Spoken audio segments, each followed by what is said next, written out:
Welcome back to another technical deep dive here in the debug zone. Today we're tackling a big question and breaking it down with insights from other users.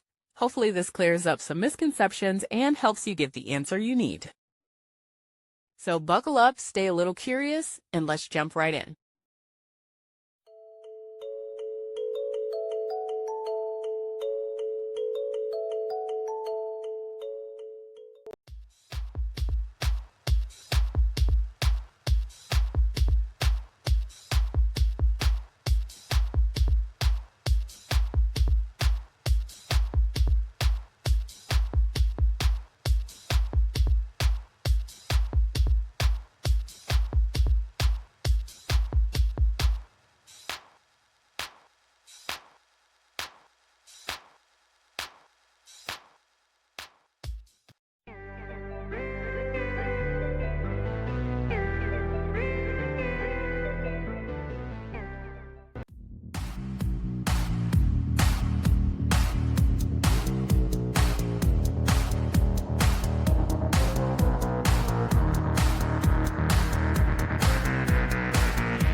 And that's a wrap.